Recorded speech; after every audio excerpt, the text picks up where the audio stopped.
Science can prove a lot, but it can't prove everything. It can only prove what it observes. So when lucid dreaming is brought up, how can science prove something that can't be observed in your dreams? We'll watch a little bit on how I think science is applied to lucid dreaming. This video, I got a nice little background. Um, Getting ready to make a bite sleeve. That's why. So this video, I'm talking about lucid dreams and then science. Okay. Uh, People have been doing lucid dreaming for a while. Science has been looking at it now for a little while. So let's talk about this. Why is science having such a hard time with this? How are they not understanding everything that all of the natural lucid dreamers seem to get? Well, first of all, I always say lucid life as opposed to the lucid dreams. That's because in your life you have your waking time and your sleeping time, and so if you're lucid between both of these, that's what you get, lucid life. Okay, um, yeah, we dream in both. You dream during the day, you dream during the night. So, whoops, dream. That's A. That's A. So A.M. D-R-E-A-M. So that's A. So when you talk about lucid dreams, yes, waking and night because you dream both. So that should be no problem, right? No problem. But there's a problem. So where does the problem start? Where does the problem lie? All right, let's take a brief look here. Let's say when you're a kid. Okay, when you're a kid, your dreams are vivid. You daydream a lot, you know. You might have nightmares.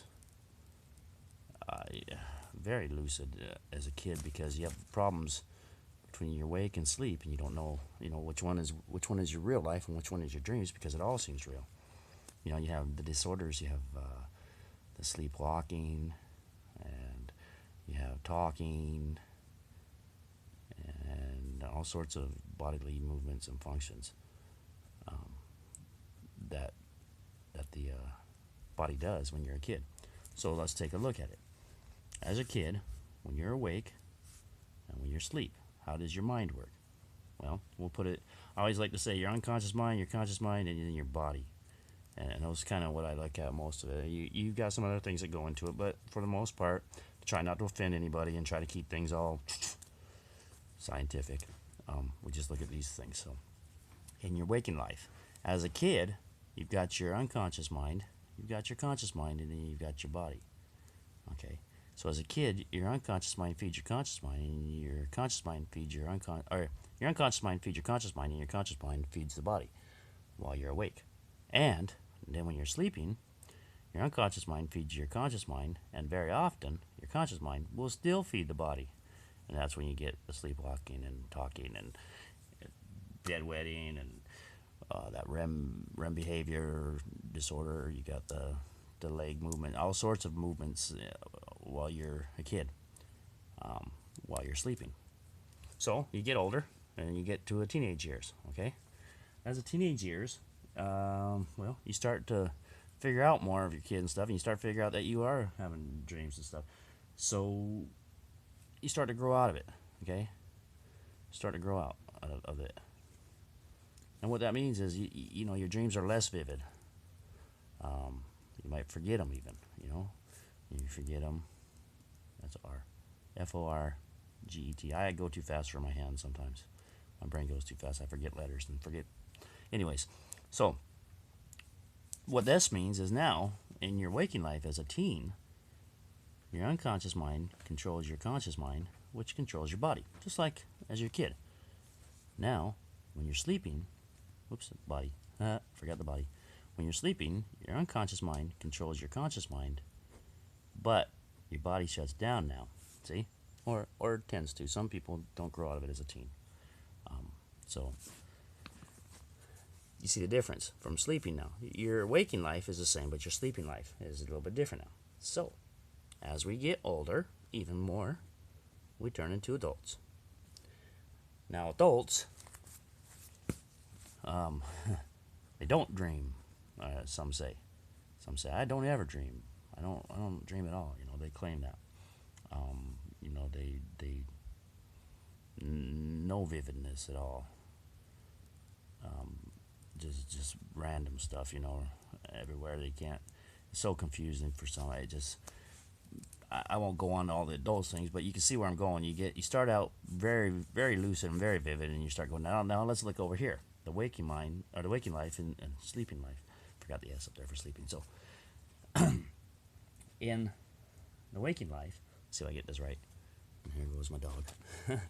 So in the waking life, we'll see this. We'll put these up here. Oh, actually, this guy, since the body's not being that way, the body should be this way, sleeping. Actually, because if the body's not being controlled, we'll put them down, laying down. I mean, you can sleep sitting up, but you know what I'm saying. So, in your waking life, your conscious mind controls your body. Let's see. Hold on, I'm gonna mess this up. I'm losing my place now.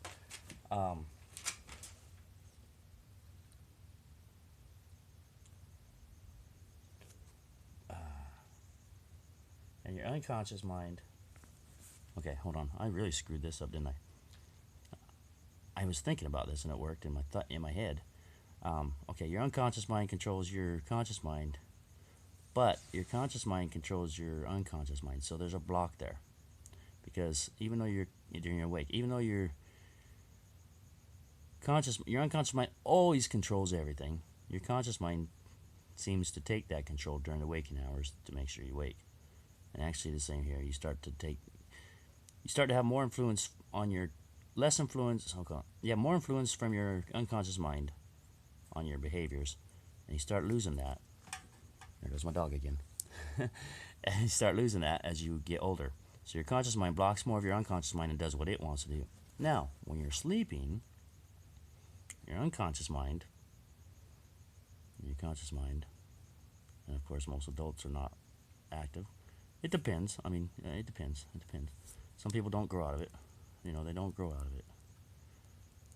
It depends. The diaper depends. Well, actually, if you're still bedwetting, as an adult, you might need those Depends. It depends. Or another brand. Anyways, but so your unconscious mind here is controlling your conscious mind, but your conscious mind goes to sleep. So this is sleeping. I don't know how you put a C down, but it's not getting through. It's not getting through. So you see, it blocks everything. So basically, you see adults work with their conscious mind and kind of ignore their unconscious mind through, however, growing up, whatever their experiences or reasons. Now, not a problem, but you see how once you start blocking off your unconscious mind, you lose all this stuff. You lose all that connection to your conscious mind that you had as a kid and as growing up. So here we get to the issue. Now, science comes in. Well,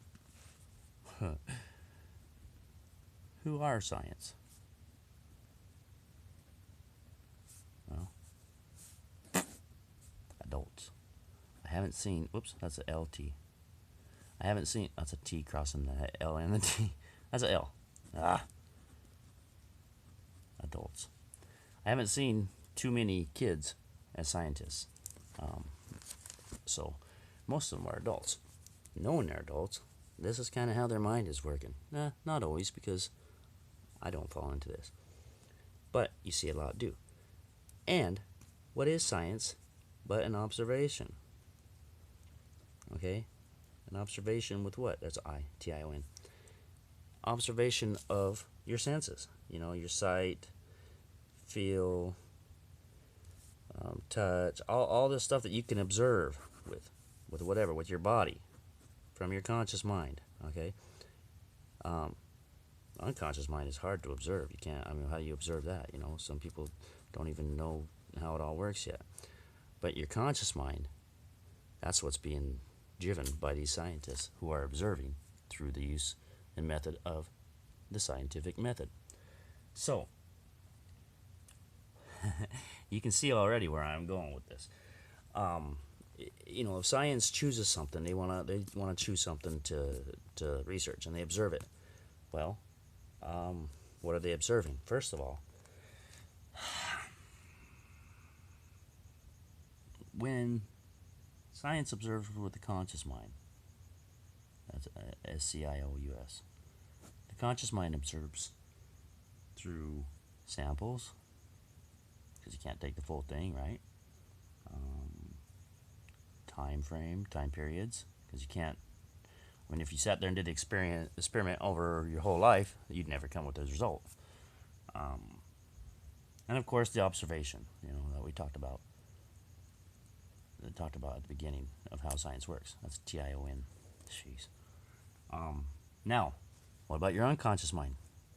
How does it um, how does it function? Well, your unconscious mind doesn't take samples. Your unconscious mind builds on everything. Okay.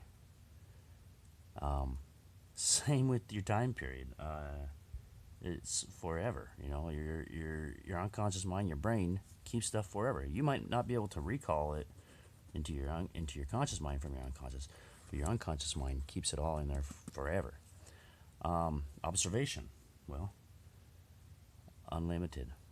Okay, we're not limited in our unconscious mind by just the five senses, the sight or touch or feel or anything we observe from what we experiment.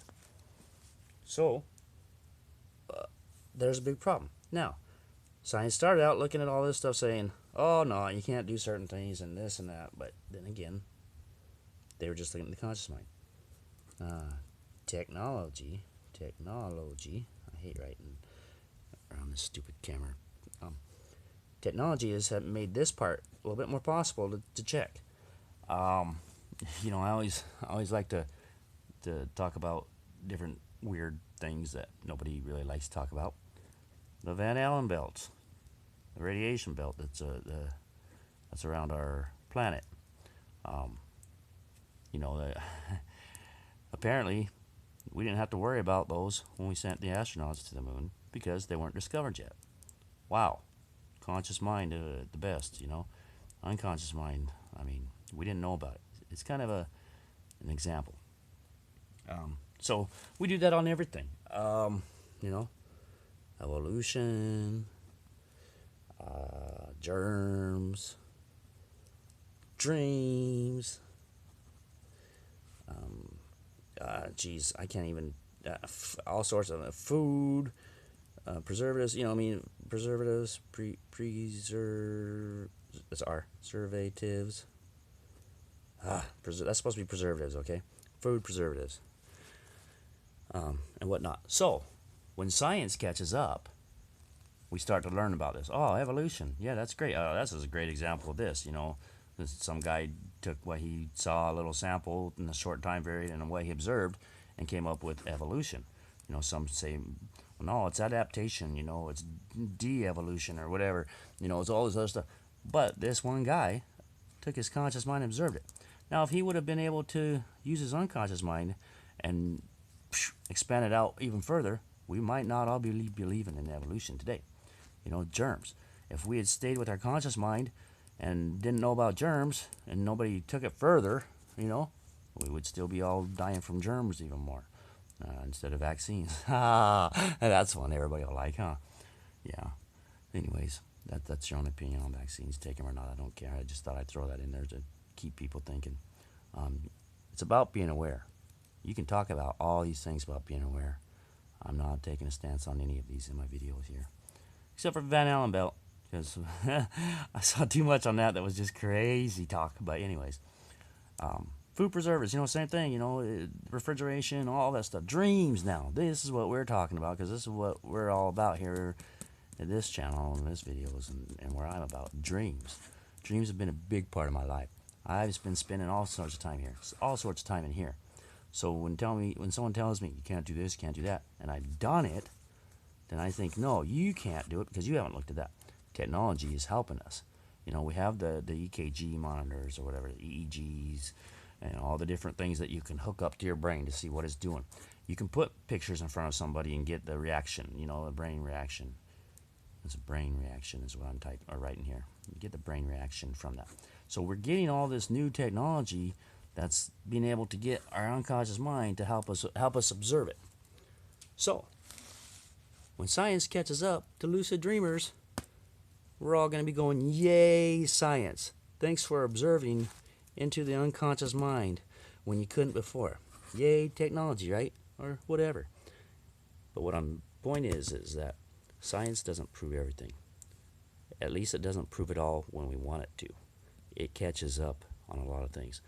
You understand that a lot of these scientists may not even be lucid dreamers, and they're trying to explain something that they don't even know. Maybe they knew it as a kid.